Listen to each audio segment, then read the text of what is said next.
Desde Patria Grande y para el canal de Argentina, Brasil y otros canales de América Latina estamos en contacto con el diputado nacional Leopoldo Moró. Leopoldo, buenas tardes, ¿cómo estás? Ernesto Lucero te saluda. ¿Qué tal, Ernesto? Bien, un gusto en escucharte.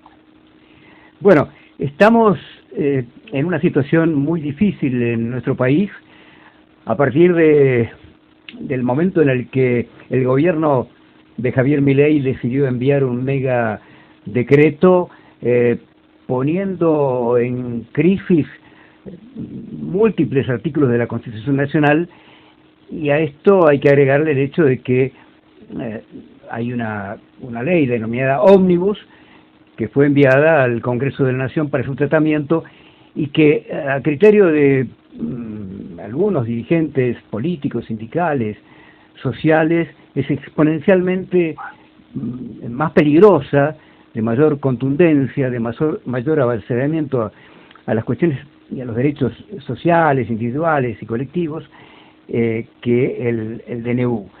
¿Cuál es tu impresión respecto a esto?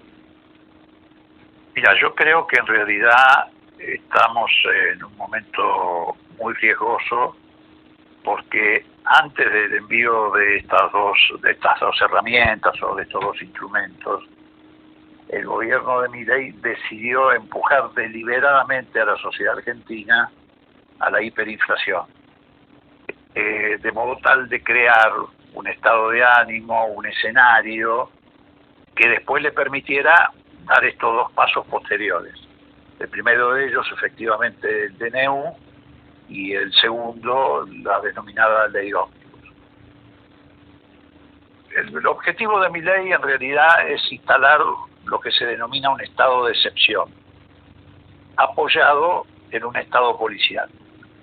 Es decir, crear condiciones de carácter económico-social propensas al caos, condiciones institucionales dirigidas a imponer normas que están por encima de la Constitución o al margen de la Constitución y de las leyes, y sostener ese estado de excepción en un estado policial.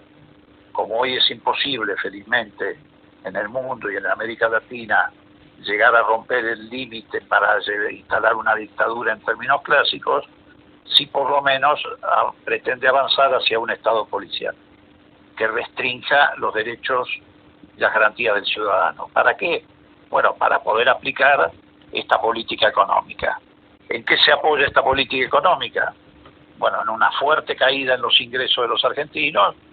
Esto ya está ocurriendo, provocada por la mega devaluación y la consecuencia y el consecuente aumento de precios en toda la cadena de producción, empezando por el combustible, etcétera, etcétera, que hace perder de la noche a la mañana valor a los salarios.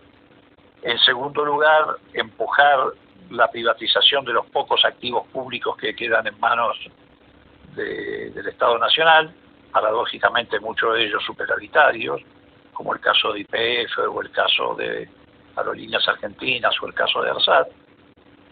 Apropiarse de los recursos de los jubilados en un parangón de lo que fue la crisis del 2001.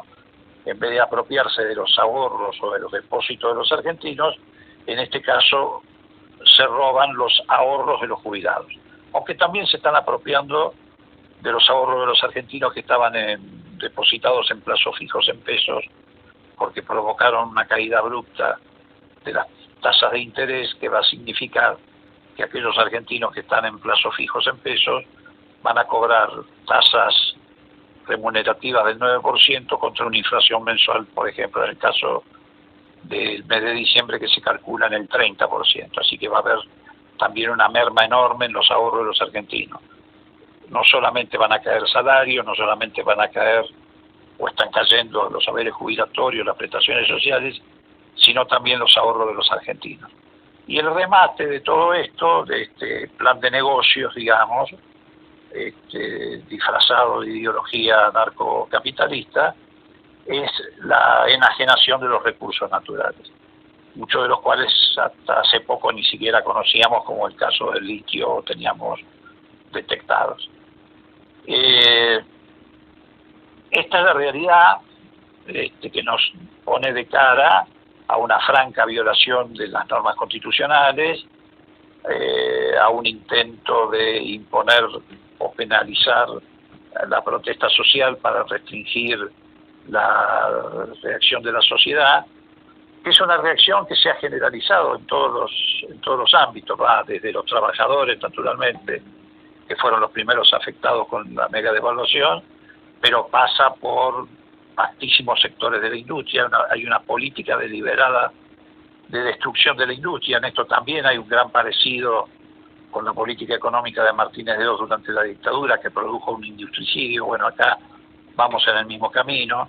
Se le cierran todas las posibilidades a la industria nacional.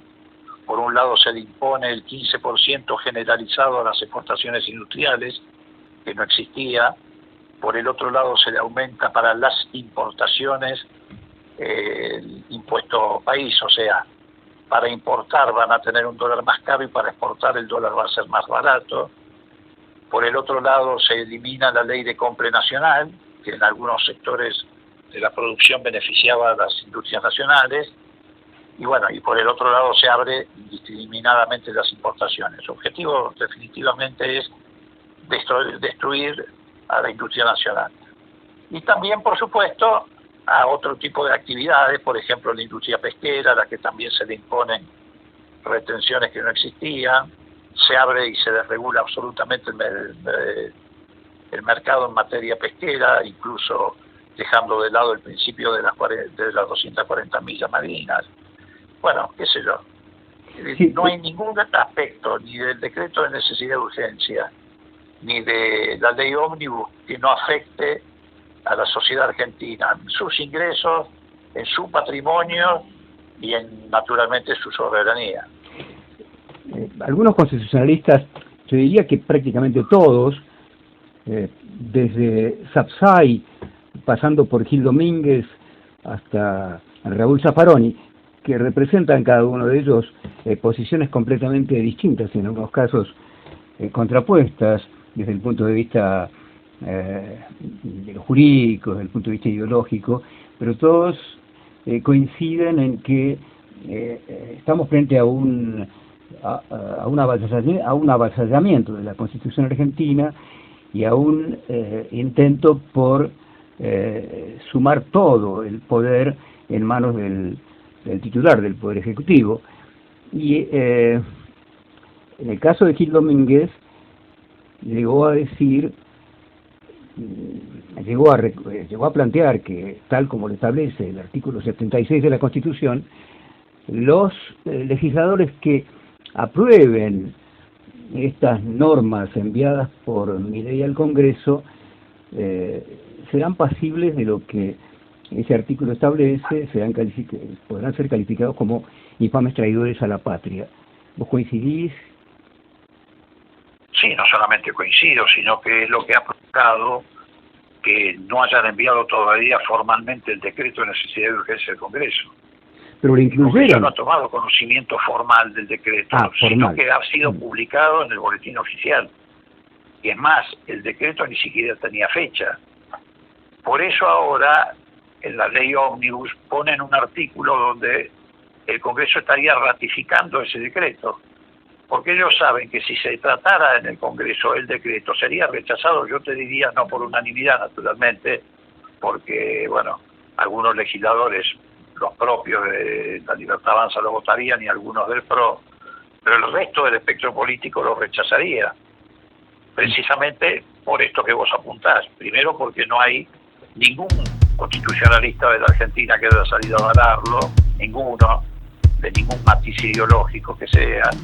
En segundo lugar, porque efectivamente quedarían por el artículo 29 incursos quienes voten a favor en el delito de traición a la patria. Y bueno, en muchos casos, como es el caso nuestro, no solamente por la formación, sino también por los contenidos del decreto de necesidad y urgencia, que tampoco hay que dejarlo de lado, porque los contenidos son los que afectan concretamente a todos y cada uno de los sectores de la sociedad argentina, desde los farmacéuticos, terceros, pasando por la industria pesquera, pasando por las industrias culturales, bueno, en fin, por todos los espectros de la sociedad, la clase media, los inquilinos, los que son usuarios usuarios de prepaga, pero entonces, ¿qué advirtió el gobierno? Que iba al fracaso con el decreto de necesidad de urgencia. Entonces, en la ley ómnibus, que en muchos aspectos incluso es peor en sus efectos que el decreto, incluyó un articulito que dice: ratificas el decreto número tal, el 70-2023, que en realidad todavía, te reitero, formalmente no está ingresado. Y tampoco constituyen, o no está constituida, la comisión de DNU, que es la que tiene que emitir dictámenes. Entonces ahora han mandado la ley ómnibus, y algunos sectores políticos que estaban manifiestamente en contra del decreto, pero por la formalidad, por la forma y no por el contenido, empiezan a retroceder en chancletas y a tratar de justificar por qué van a acompañar sí la ley ómnibus, diciendo, bueno, pues ahora sí, porque vamos a poder discutir caso por caso o tema por tema. Y en realidad la ley ómnibus remata con lo mismo que el decreto de necesidad de urgencia, que es transferirle a Milei por 2 años, prorrogables por otros 2 años por el propio Milei, la suma del poder público y todas las facultades legislativas. Bueno, pero y entonces, porque supones que hay posibilidades de que esta ley sea rechazada por la mayoría por lo menos de la Cámara de Diputados, porque nosotros pudimos... ¿La ley decís vos?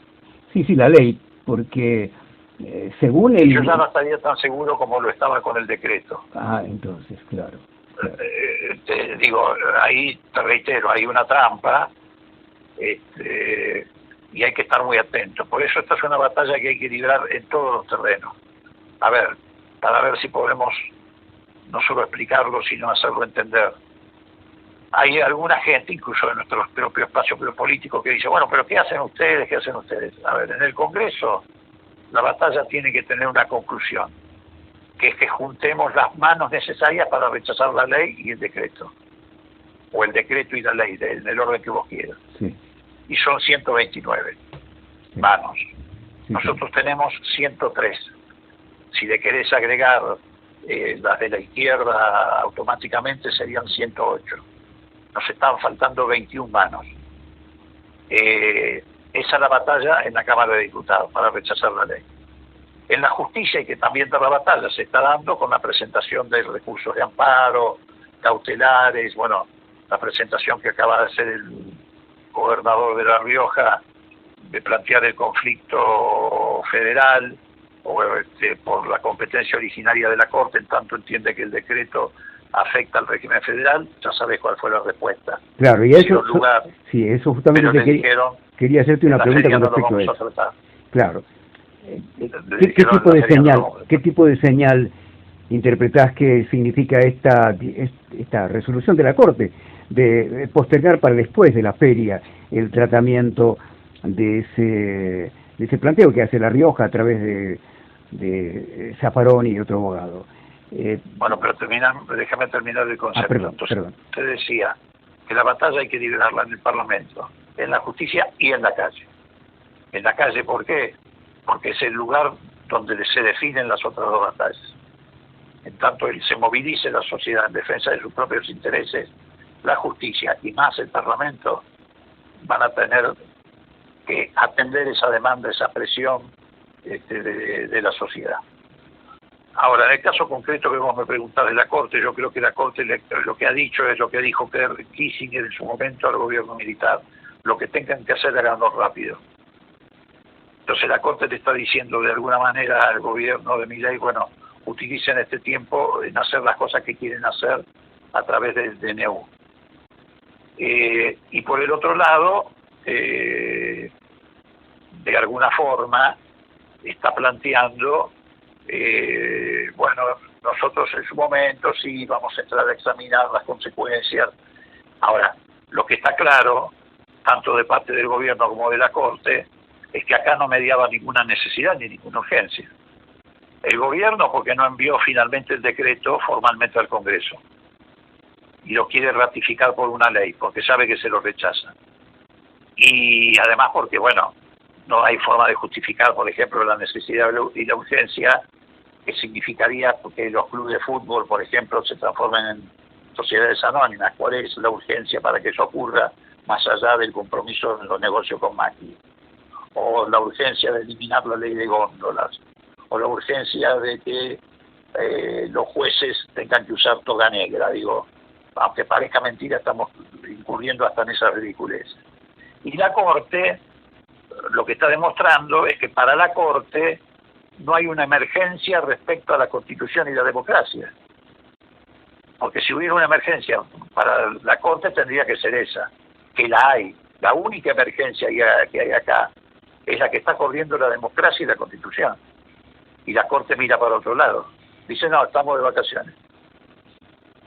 Claro, pero entonces, ¿cómo se puede salir de esa encerrona? Porque el decreto de necesidad y urgencia entró en vigencia el día de hoy y hay una doctrina jurídica que por supuesto es muy conocida, que tiene que ver, que se refiere a los derechos adquiridos. Entonces, durante el lapso en el que esto esperemos sucede, que de las 30 presentaciones o 40 que hay de amparos en distintos lugares y distintos fueros en el país, algún juez, alguno se le anime al poder, se le anime a la propia Corte y dicte, o mejor dicho, haga lugar al amparo con la cautelaria incluida, que sí paralizaría los efectos del decreto. Si en cualquiera de esos juzgados se concede una cautelar para tratar el tema de fondo, no importa lo que haya dicho la Corte. El decreto perdería sus efectos. Por el otro lado, bueno, en la Cámara de Diputados estamos exigiendo, ya lo hicimos por nota, la inmediata constitución de la Comisión de DNU.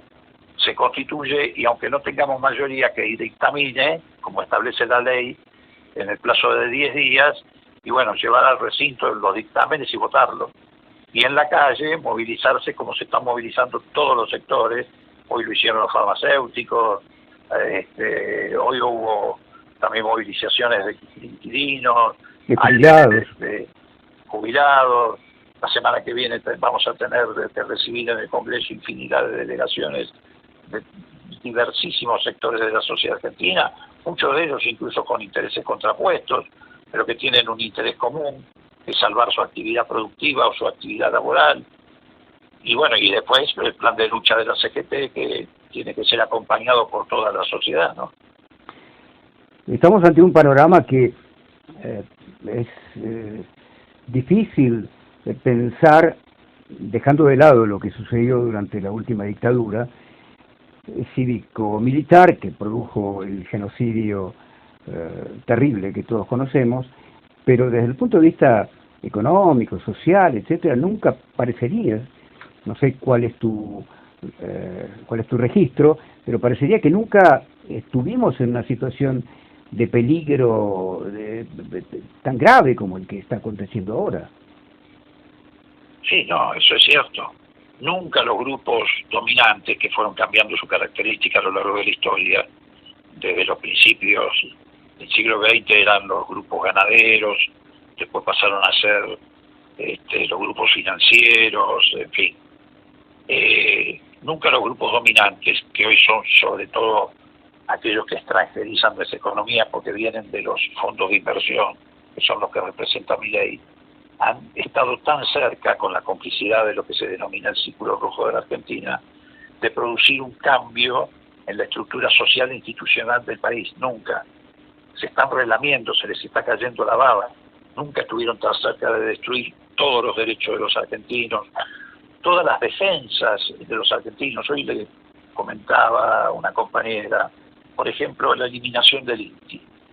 Te dicen, no, bueno, el INTI, estamos hablando del Instituto Nacional de Tecnología Industrial, ¿verdad? Sí. Te dicen, no, bueno, ¿qué hacen en el INTI? Es un grupo de vagos que están ahí. El INTI tiene un valor extraordinario en la defensa de la salud y de la sanidad de los argentinos y la seguridad de los argentinos. Por ejemplo, es el que verifica si las instalaciones de cables de las empresas eléctricas o telefónicas son las adecuadas, y te verifica si hasta el componente de los materiales de los chupetes de los bebés, del bebé que vos le das el chupete, no contienen elementos cancerígenos o tóxicos. Mirá vos hasta dónde tiene un papel el INTI en el cuidado de la salud y de la sanidad de los argentinos. Bueno, el INTI lo quieren cerrar. Entonces digo, estamos frente a una situación muy grave. Los argentinos no nos damos cuenta de que estamos frente a una situación tan grave. Nos están llevando a la disolución nacional. Sí. Hay algo que se repite y lamentablemente uno le escucha esto que voy a decir en boca de comunicadores, de dirigentes incluso que pertenecen a un espacio político que podemos llamar nacional y popular, que coinciden con la justificación, pretexto, excusa que el presidente Milei da para cuando responde ante las preguntas de por qué este decreto de necesidad de urgencia, por qué esta ley ómnibus, dice que es porque se ha recibido la peor herencia, este gobierno recibió la peor herencia en toda la historia de la República Argentina. Y más allá de las críticas que muchos podemos tener respecto de algunas cosas hechas o no hechas, o no tan bien hechas, o incluso hasta mal hechas por el gobierno de Alberto Fernández, es difícil aceptar esto.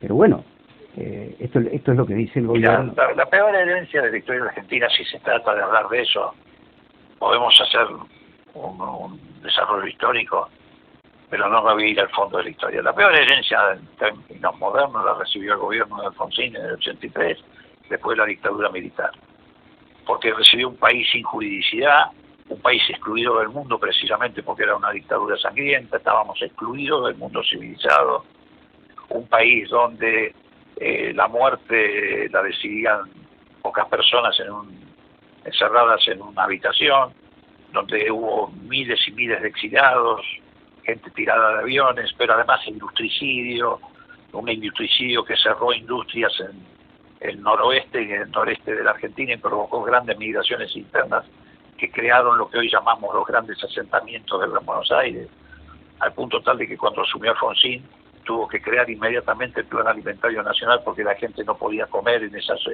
asentamientos, había hambre, y también la recibió Néstor y Cristina, sobre todo Néstor, que fue el primero que le tocó en ese turno, también recibió la peor herencia. Cuando asume Alfonsín, la inflación había llegado en el gobierno militar al 500% anual, se habían cerrado infinidad de bancos, por eso la famosa bancos y financieras, la famosa película La Plata Dulce. Sí, sí. Toda esa herencia está ocultada, como lo estuvo o lo está la herencia que recibió Kirchner en el 2003. Pero además, Milei miente sistemáticamente, dice, no, yo recibí un país sin plata. No, viejo, vos recibiste un país donde sobra deuda, no es que falta plata. Y esa deuda se tomó durante el gobierno que vos ahora avalás y de alguna manera incorporás a tu propio gobierno a través de Caputo y Sturzenegger. Lo que no se dice aquí, que el problema de la deuda en términos de deuda pública, sobre todo deuda externa en moneda extranjera, es el corazón de la crisis argentina. Somos el país más endeudado del planeta, gracias al gobierno de Macri, que ahora le prestó los mismos funcionarios que nos endeudaron a Milei. Pero Milei nunca te habla del problema de la deuda. Te habla del déficit fiscal, bla, bla, bla, bla, bla, bla, pero del problema de la deuda no te habla jamás. Y ese es el problema de la Argentina. Y ahora nos van a meter otra vez en ese problema, agravándolo mucho más. Ya nos están metiendo, sin lugar a dudas. Caputo se encamina a endeudar otra vez a la Argentina en miles y miles de millones de dólares. Mencionaste a Alfonsín, y a propósito de esto, yo tengo que preguntarte, ¿qué pasa con los radicales? Milei durante su campaña se ufanaba de pegarle a un muñeco que tenía la cara de Alfonsín, pegarle trompadas, etcétera, etcétera. ¿Qué pasa con los radicales, Leopoldo? Y es una buena pregunta, ¿no? La verdad es que uno a veces se pregunta si esa identidad política sigue existiendo o es solamente una ficción. que sigue teniendo una sigla de carácter histórico, pero que en su contenido ha desaparecido conceptualmente. Pero no solamente por esto que vos acabas de mencionar, que por sí solo debería merecer un rechazo unánime, no solamente respecto a lo que dijo de Alfonsín, sino a lo de Irigoyen. Lo marca Irigoyen como el principio de la decadencia argentina, porque dice que era populista. No, Irigoyen no era populista. Irigoyen fue el primer presidente elegido por el pueblo libremente, en elecciones libres. Pero además, yo creo que hay un problema de vacilación ideológica. Yo creo que hay sectores, no digo todos, la verdad que sería injusto si lo dijera, pero hay sectores del radicalismo que creen que son radicales porque son profundamente antikirchneristas o antiperonistas. Y eso no es ser radical. No te da patente de ser radical ser antikirchnerista o antiperonista. Y entonces se dejan vencer por esa circunstancia o por la presión de grandes medios de comunicación o grandes grupos económicos y, digamos, no están a la altura de la respuesta que se supone debería tener un partido con la tradición del radicalismo. Otros no. Yo creo que dentro del radicalismo también se está procesando esta crisis. Yo no veo a los radicales, o por lo menos yo un sector de los radicales, por ejemplo, avalando en la ley Ómnibus medidas restrictivas a las libertades públicas, como por ejemplo impedir que 3 o más personas se reúnan en una esquina, que no es nada más y nada menos que la reproducción del estado del sitio de la dictadura militar, que también prohibía las reuniones de 2 o más personas. En este caso te agregaron una más. Yo no lo veo. Que se habilite un estado de sitio encubierto de esa manera, que se penalice la protesta social. Es más, si vos repasás esos capítulos, que seguramente los redactó esta ministra violenta de todos los gobiernos de derecha, que es Patricia Bullrich, hasta se restringe la actividad para los propios partidos políticos. Sí. Los partidos políticos desde aquí en más tendrían que pedirle permiso a ella para hacer, por ejemplo, una actividad en una plaza pública, como se vienen haciendo desde hace 40 años. Entonces digo, que los radicales levanten la mano por eso ya para mí sería, bueno, no sé, un golpe mortal a la historia del radicalismo.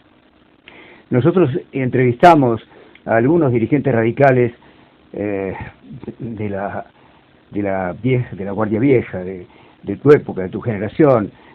Pienso en el Changuí Cáceres, en Freddy Storani, que se han manifestado muy críticos y que han hecho un esfuerzo muy grande, me consta, durante el desarrollo de la campaña electoral para impedir el triunfo en el balotaje de La Libertad Avanza. Pero evidentemente son minoría, Leopoldo. Uno de los dirigentes radicales, ex diputado nacional, con quien conversamos hace poco, me decía que él estaba convencido de que los radicales no iban a votar, iban a rechazar en realidad esta ley ómnibus, porque nadie vota contra sus propios intereses, pero hoy escuchábamos al presidente, declaraciones del presidente de la Cámara de Diputados, que decía que tienen los números, para votar, y si tienen los números es porque tienen los votos de casi todos los radicales. Mira, yo conozco perfectamente las opiniones de Changuí Cáceres, de Freddy, con quienes estoy en contacto, no me extrañan. Lo que pasa es que ellos forman parte de una generación que se formó en otro escenario, desde el punto de vista ideológico, desde el punto de vista conceptual, desde el punto de vista programático, y desde el punto de vista práctico, porque nos tocó atravesar momentos muy difíciles, tuvimos que enfrentar dictaduras militares, no solamente la última, sino las anteriores, la de Onganía y todos los intentos que hubo precisamente de sostener políticas económicas y sociales como las que hoy se pretenden volver a restaurar en la Argentina. Pero no sé si esas opiniones, que yo valoro muchísimo, hoy tienen influencia o la influencia necesaria dentro de la estructura de la Unión Cívica Radical. Son bienvenidas, son importantes, prestan un testimonio histórico invalorable y ojalá tengan la suficiente gravitación como para que el radicalismo institucionalmente tenga una posición más clara y más nítida frente a todo esto que se pretende imponer en la Argentina. Pero bueno, es una batalla que también se debe estar librando, espero yo que sea así, dentro de la estructura formal del radicalismo. No habría, a ver, si uno se remite a la historia, no habría que tener la más mínima duda de cuál debería ser la posición, pero te vuelvo a repetir, yo creo que el paso del tiempo, el decaimiento de la influencia del alfonsinismo en el radicalismo, la propia muerte de Alfonsín, la desaparición de liderazgos progresistas en el partido, fueron ganando la posibilidad o haciéndole ganar la posibilidad a estos sectores que, te reitero, se sienten más antikirchneristas y antiperonistas que radicales. Yo te voy a repetir una pregunta que el otro día le hizo al aire un periodista que escribe en un diario conservador, pero que es un periodista lúcido, le hizo a un colega y lo dejó mudo en televisión. Para todos estos que te dicen, no, Cristina era dictadora, chorda, hacía una vez cada tanto cadena nacional, si en lugar de Cristina, o mejor dicho, si Cristina hubiera dictado un DNU como este, o hubiera enviado al Parlamento una ley ómnibus como esta, ¿qué hubieran dicho? ¿Qué hubiera dicho el Clarín, La Nación, el radicalismo? ¿Cómo hubiera reaccionado? Bueno, creo que no hay duda.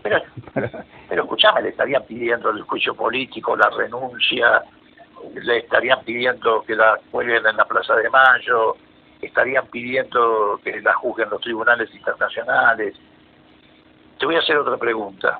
A Cristina la condenó a 6 años de prisión y inhabilitación perpetua un tribunal por unas obras que se hicieron en Santa Cruz, que la llevó adelante Vialidad Provincial, autorizadas por el Congreso Nacional en el presupuesto de las obras de ese año, ejecutadas por los jefes de gabinete, distintos jefes de gabinetes, etcétera, y financiadas con fondos nacionales girados a la provincia. O sea, entre Cristina y esas obras había 25 estamentos estatales en el medio.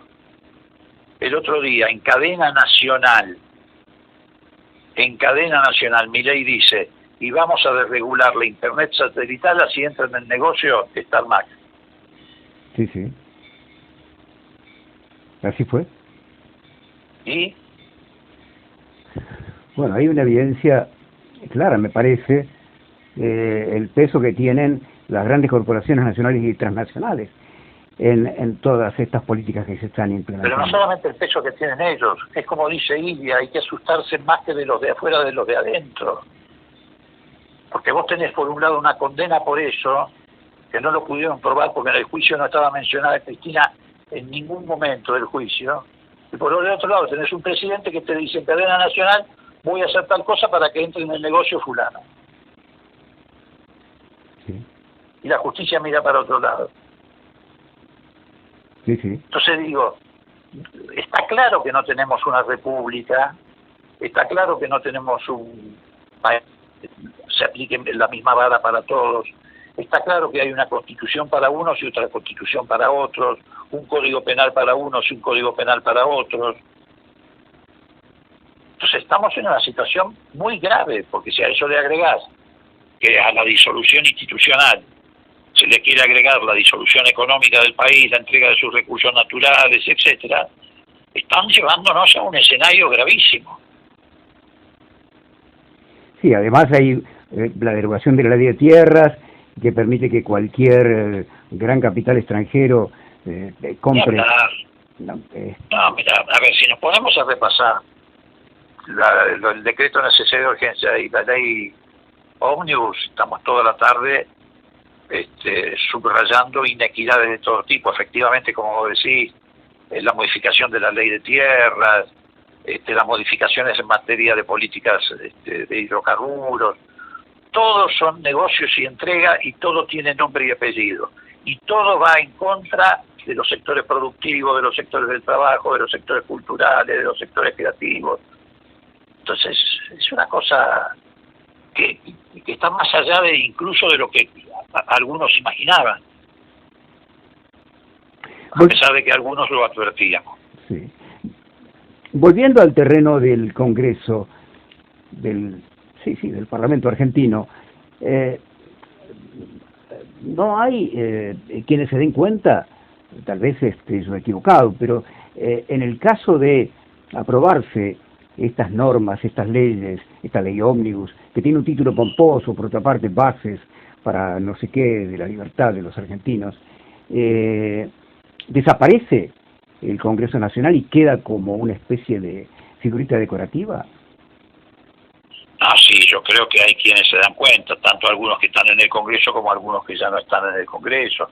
Yo he visto, por ejemplo, declaraciones muy fuertes, muy contundentes, muy condenatorias de Graciela Camaño, que ha estado muchos años en el Congreso y sabe perfectamente que si se le vota esta ley ómnibus, no solamente el DNU, ojo, si se le vota esta ley ómnibus tal como está planteada a Milei, en los dos casos no solamente se está cometiendo el delito de traición a la patria previsto en el artículo 29, sino que de hecho estás autoclausurándote. Si la ley dice que le vas a dar todas las delegaciones legislativas, la suma del poder público durante 2 años, prorrogables por otros 2 años por el propio Milei, le estás dando por los próximos 4 años la suma del poder público. Entonces, ¿para qué va a funcionar el Congreso? Lo que pasa es que él quiere llevar al Congreso a una situación de desprestigio tal de que el Congreso quede de hecho clausurado. No lo puede clausurar formalmente, no puede sacar un decreto diciendo cierro el Congreso. Pero ¿qué hace? Empieza a gestar condiciones como para que el Congreso aparezca frente a la opinión pública como algo inútil. Entonces, el primer día que asume, le da espalda al Congreso, no le habla a los legisladores elegidos por el pueblo con la misma legitimidad que él, le da espalda al Congreso. Después sale y dice, sí, no, acá hay algunos legisladores que quieren coimear para aprobar el DNU y la ley, que además ofendió mucho más a los que estaban negociando con él, no a nosotros, pues nosotros de entrada dijimos que no solo no le íbamos a aprobar el DNU, sino que lo queremos fulminar por nulidad absoluta. Pero deja flotando esa sospecha sobre el Congreso. Y después dice, no, a los gobernadores, si no me aprueban la ley los gobernadores, no restituyo el impuesto a la ganancia. Es decir, genera extorsión. Él quiere la suma del poder público. Y esto ya tiene antecedentes en el mundo. Yo, bueno, no voy a ponerme ahora a contarte lo que pasó en el año 33 en Alemania, con las leyes habilitantes y todo eso, porque es una larga historia, pero no es malo repasarla para darse cuenta cuáles son los riesgos que estamos corriendo, digamos, ¿no? Entonces, en la práctica, él no puede cerrar el Congreso por un decreto, pero sí quiere clausurarlo desde el punto de vista del punto de vista moral, desde el punto de vista político. ¿Por qué? Porque el Congreso es la última trinchera que tienen todos estos sectores a los que Milei y sus políticas están dispuestos a pulverizar: el trabajo, la producción industrial, las actividades profesionales, la actividad cultural, las propias libertades públicas, metiendo el estado de sitio. Escúchame, en el capítulo penal, por ejemplo, para facilitar el gatillo fácil, le niega a los familiares de las víctimas el derecho a ser querellantes. ¿Vos te imaginás lo que hubiera pasado con este chico, Lucas González, si eso hubiera ocurrido? ¿Vos recordás el caso de Lucas González? Perfectamente. Que fue fusilado por 3 policías de la ciudad, claro, cuando salía con sus amigos de una práctica de fútbol. Sí. ¿Qué pasó? Bueno, lo fusilaron y, como siempre pasa en el tema de gatillo fácil, quisieron fabricar un escenario de un supuesto robo que no existía. Tiraron un arma detrás del asiento de atrás, etcétera, lo vieron los vecinos. Bueno, no vamos a hacer todo, todos conocen. Sí. Se constituyeron con el doctor Dalbón como querellante de los familiares y se descubrió la verdad, que no había existido tal robo, que no había existido un enfrentamiento, que lo habían matado, como pasa siempre en los casos de gatillo fácil. Dice expresamente el texto de la ley que han enviado, que no podrán ser querellantes en el caso de que la víctima sea víctima de un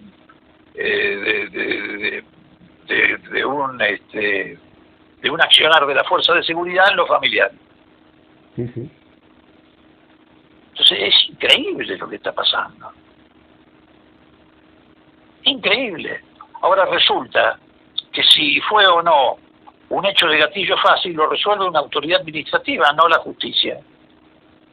Por el otro lado te dicen, con justa razón, bueno, las víctimas de un robo tienen que tener parte en el juicio y conocer el juicio y pueden ser querellantes y controlar el juicio. Ahora, las víctimas del gatillo fácil no pueden ser querellantes. Sí, además entiendo que por otra parte esa misma norma le da a las fuerzas de seguridad que intervengan en ocasión de un crimen callejero, por ejemplo, ante alguna duda le da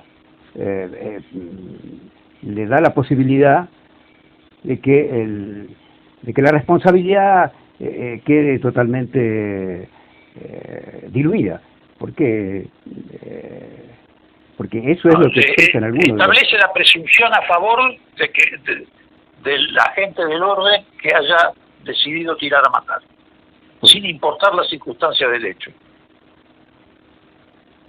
Entonces por eso te digo que estamos frente al intento de imponer un estado de excepción apoyado en un estado policial. Como no da para apoyarlo, como ocurrió con Martínez de Oz en un golpe militar, por lo menos ellos creen, yo creo que están totalmente equivocados porque la sociedad argentina no lo va a tolerar, que por lo menos pueden llegar a un estado policial.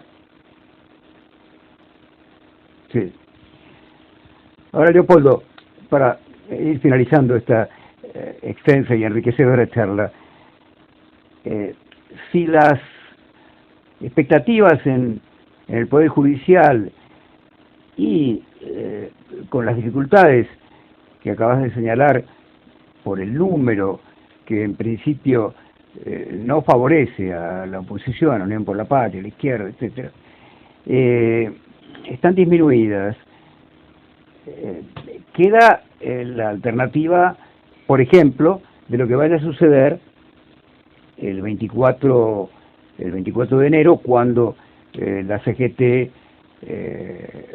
ha planteado ya que va a realizar un paro nacional con movilización hacia el Congreso, y algunos dirigentes sindicales ya aseguran prácticamente que va a haber 1 millón de personas, con lo cual esto no se vio nunca desde el 83, a excepción hecha de los festejos por el triunfo del seleccionado en el Mundial de Qatar, ¿no?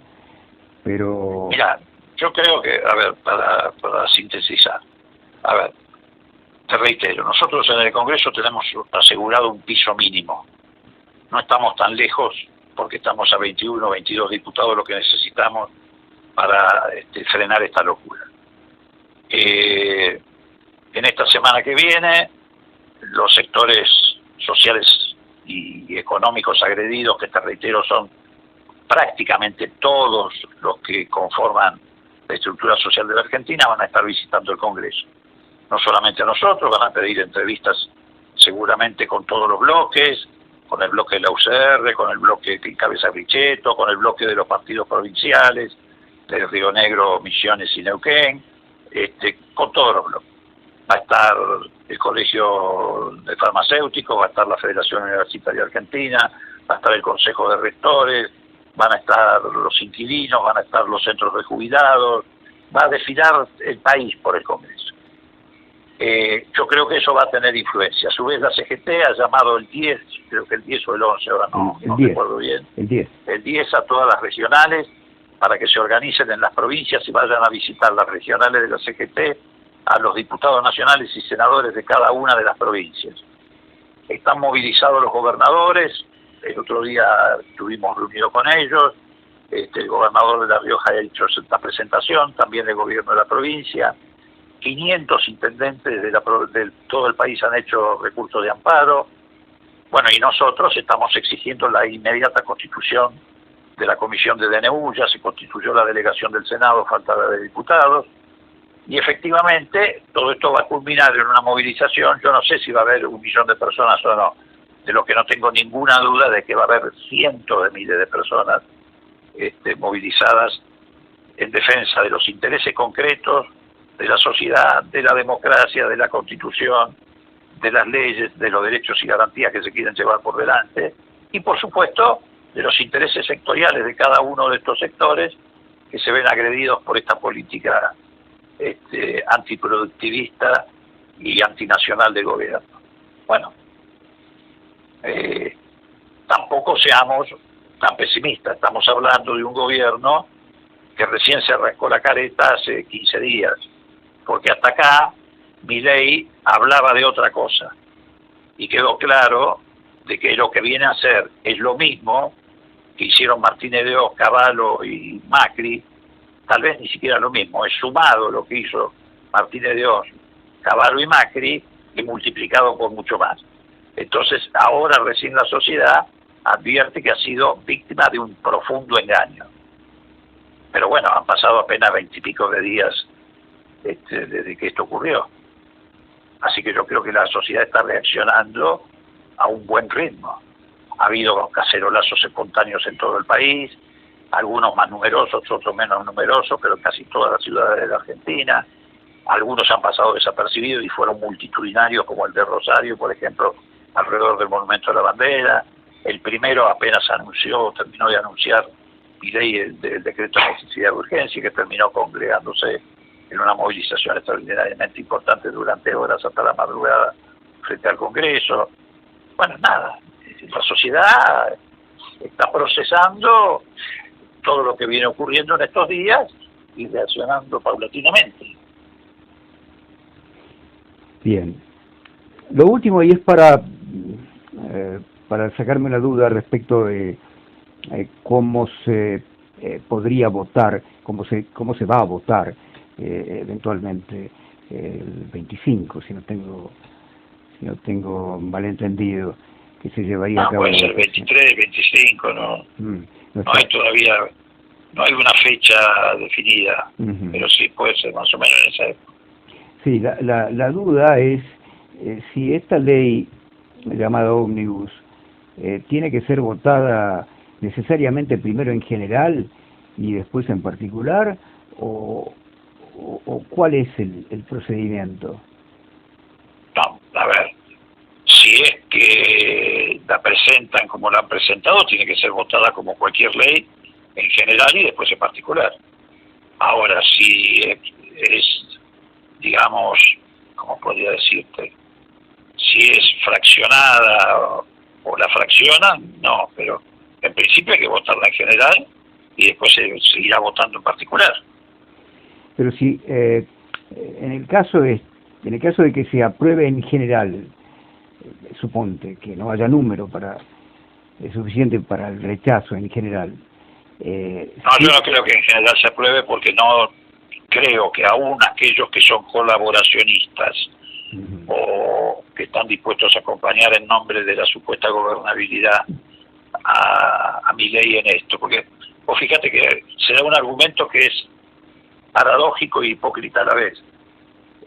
Milei dice: yo estoy apoyado en el 55% de los votos, etcétera, y hay algunos que lo quieren acompañar disfrazándose o poniéndose un maquillaje, que dicen: no, hay que darle gobernabilidad. ¿Cómo? ¿No tiene gobernabilidad con el 55% de los votos? Dicen: no, bueno, pero no tiene el número suficiente en el Congreso. Entonces, ¿qué quiere decir? ¿Que los votos de él valen más que los votos que nos eligieron a nosotros? Bueno, todo es un cuento para ver cómo algunos, te reitero, disfrazándose, apoyan lo que en el fondo quieren apoyar y no se animan a manifestar. Pero lo que sí estoy seguro es que en general, si se mantiene, entre otros, fundamentalmente el artículo que le concede facultades extraordinarias, ahí lo rechaza todo el mundo, o casi todo el mundo. Entonces, no sé, vamos a ver, vos sabés que las leyes se procesan en comisiones, y en las comisiones se suben o se bajan artículos, aparecen o desaparecen artículos. Claro. Nuestra posición está muy clara de entrada, tanto respecto al decreto como a la ley. Nosotros ni el decreto ni la ley lo vamos a avalar, punto. Ahora, respecto a los otros bloques, bueno, hay que trabajar, hay que conversar. Nosotros no queremos ponernos tampoco a la cabeza para liderar a los otros bloques. No tenemos ninguna intención de hacerlo, cada uno se tiene que hacer cargo de su propia responsabilidad política. Si lo que queremos es que los otros bloques escuchen no a nosotros, sino a la sociedad, que escuchen a todos los sectores sociales que están viniendo al Congreso, a los inquilinos, territeros, a los trabajadores, a los estudiantes, a los profesores, a los profesionales, a los que son usuarios de tarjetas de crédito, a los que son afiliados a prepagas, que escuchen a la sociedad y después que cada uno decida lo que cree que debe decidir. No hablamos de uno de los estamentos que ya se ha pronunciado en contra de una de las medidas propuestas o incorporadas a esta ley, que es el paso de la justicia nacional a la justicia de la ciudad. Ya la Asociación de Magistrados ha dicho que esto era inconstitucional. Supongo que también se sumarán ante los que... A mí lo que me interesaría de la Asociación de Magistrados, bienvenido ese pronunciamiento, del mismo modo que bienvenido el pronunciamiento de la FACA, pero lo que me interesa es que digan que es inconstitucional no solamente por el traspaso de la justicia nacional a la ciudad, o como en el caso de la FACA, porque los abogados y a quien más desaparecerían como intermediarios en los divorcios, porque sería un trámite administrativo, o serían reemplazados por los escribanos en las sucesiones, que digan que la FACA, que diga que es inconstitucional, porque se le da poderes extraordinarios al presidente. Eso es lo que tiene que decir la FACA o la Asociación de Magistrados, además de hacer reclamos sectoriales que son válidos.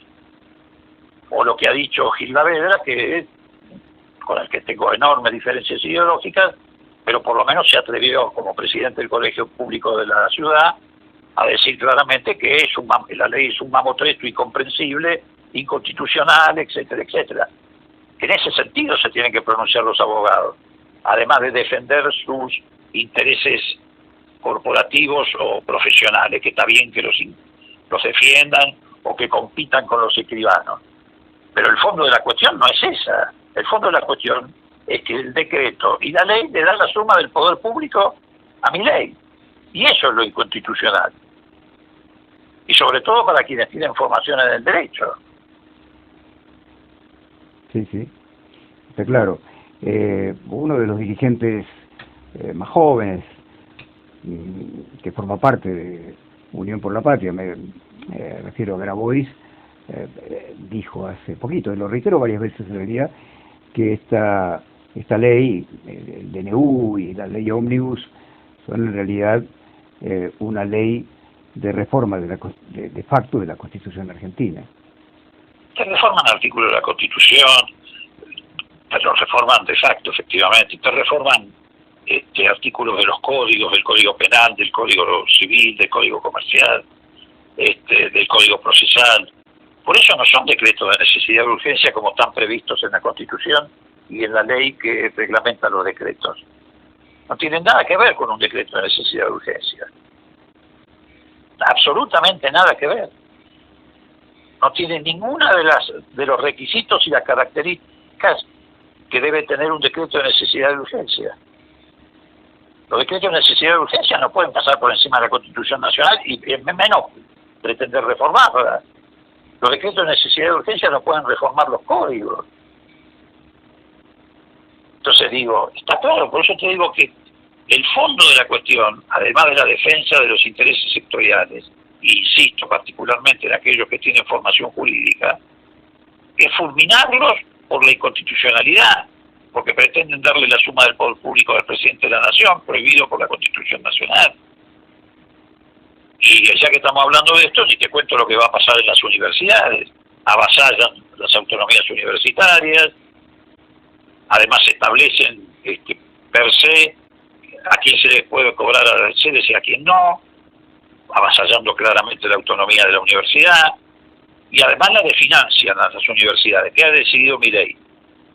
Lo mismo que ha decidido con respecto al Congreso, como no lo puede cerrar, lo desprestigia. Respecto a las universidades, como no las puede cerrar, que sería su deseo, las universidades públicas, las desfinancia. Prorroga el presupuesto, como lo hace para toda la administración pública, del 2023 a valores de los créditos iniciales del presupuesto en el 2023, ni siquiera los créditos finales. ¿Y qué va a pasar? Y entre marzo y abril las universidades no van a poder pagar los salarios, no van a poder poner papel higiénico en los baños, no van a poder prender la luz, y entonces ahí van a decirte, ven, tienen que arancelar. La universidad pública va a la desaparición. Ahora, ¿lo va a soportar la universidad pública? ¿Lo va a soportar la sociedad argentina?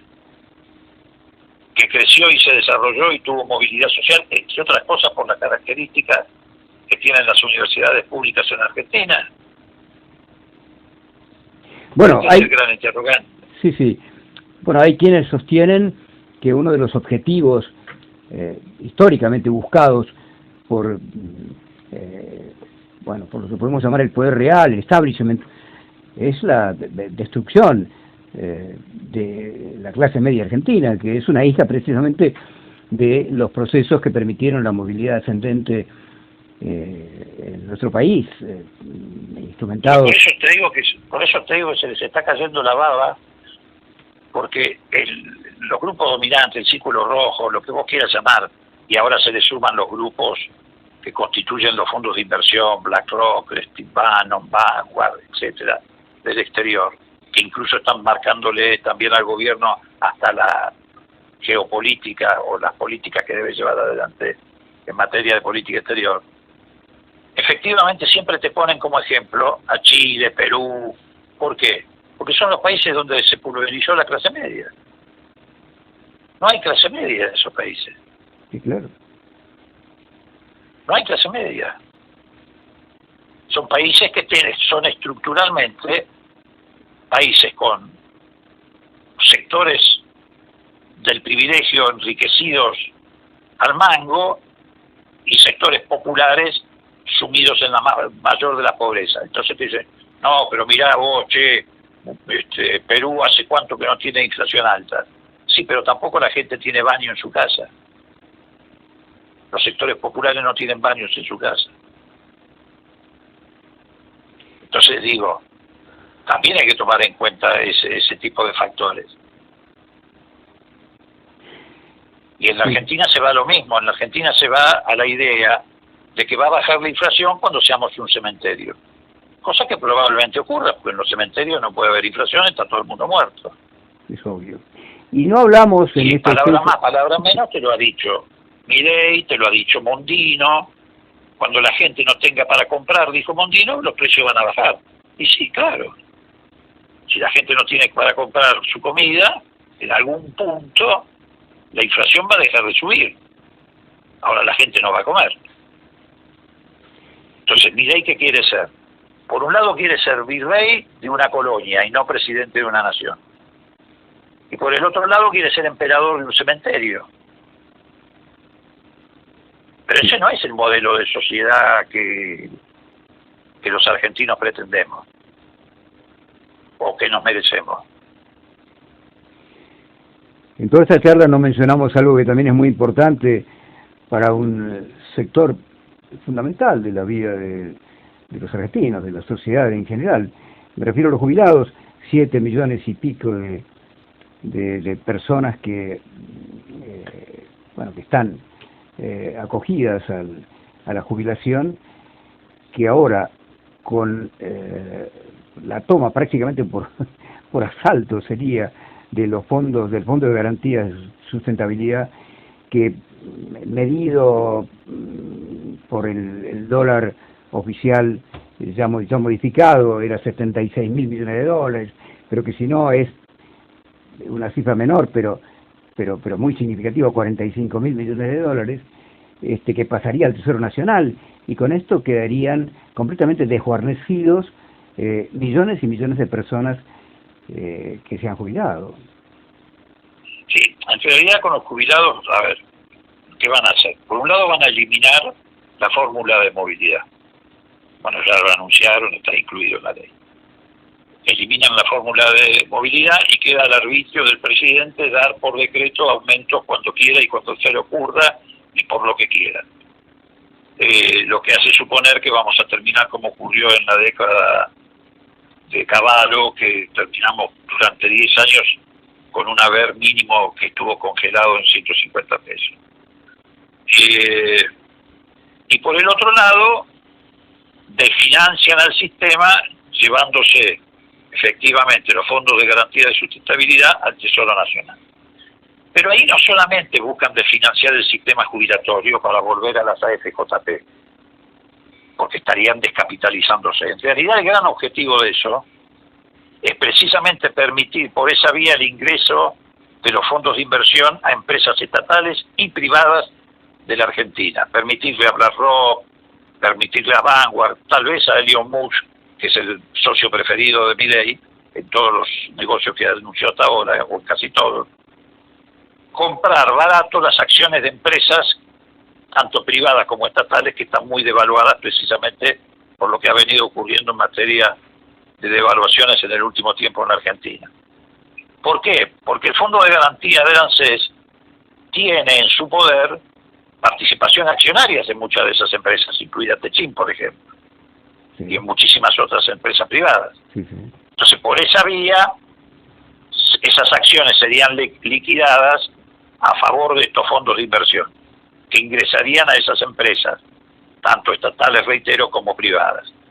Porque el Fondo de Garantía del ANSES tiene títulos públicos, se constituye con títulos públicos, con acciones, con distintos tipos de inversiones o de instrumentos financieros que han ido manteniendo, salvo en la época de Macri, el valor de ese fondo de garantía. Cuando se fue Cristina, ese fondo de garantía estaba en unos 60.000 millones, Macri lo llevó a 30.000 para redondear.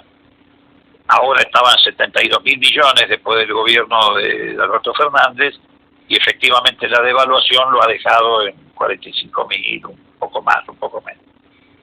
Pero bueno, pero básicamente el objetivo es ese. Subsidiariamente también va a ocurrir que efectivamente eso va a ir desfinanciando paulatinamente el sistema de la seguridad social en la Argentina, y entonces va a llegar un punto donde otra vez vamos a estar frente al intento de traspasar el sistema de reparto al sistema de capitalización privada, es decir, volver a lo que en su momento se denominó las AFJP. Bueno, Leopoldo, en esta época en la que la comunicación tropieza con una enorme dificultad, producto de uno de los aspectos en los que se ha perdido la docencia cultural, esta época en la que predomina el TikTok, las comunicaciones, las entrevistas muy rápidas, las declaraciones brevísimas de 1, 2, 3 minutos.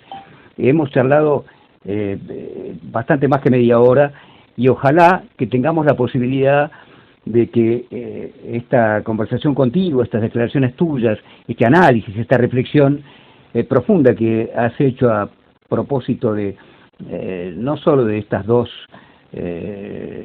leyes, el decreto y la ley ómnibus, sino de todo esto que viene aconteciendo después del triunfo de Milei y la asunción como presidente de la República. Ojalá tengamos la posibilidad de difundirla de manera tal de que muchísima gente lo escuche, porque a vos te han hecho y te hacen permanentemente muchos reportajes, y seguramente aquí has reiterado conceptos vertidos en otras ocasiones, pero yo tengo la sensación, escuchándote, habiendo participado como periodista de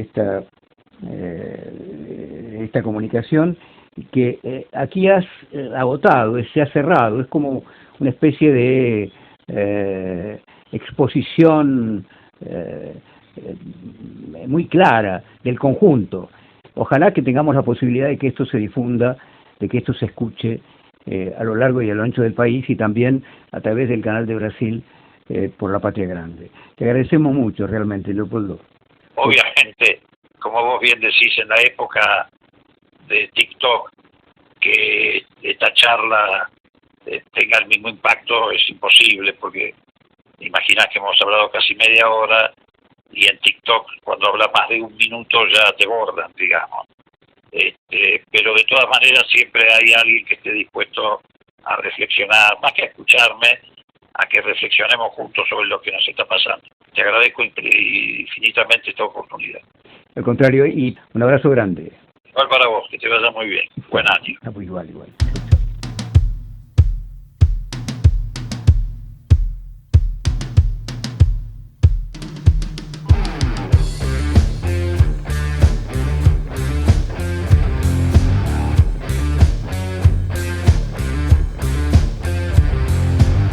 Hey you, do you wanna go? Let's raid a town and steal some gold. Hey you, do you already know how to kill a man and steal his soul? Hey you, do you need a gun? I can give you one if you wanna fight. Hey you, come and join the gang. Let's become rich, don't you understand?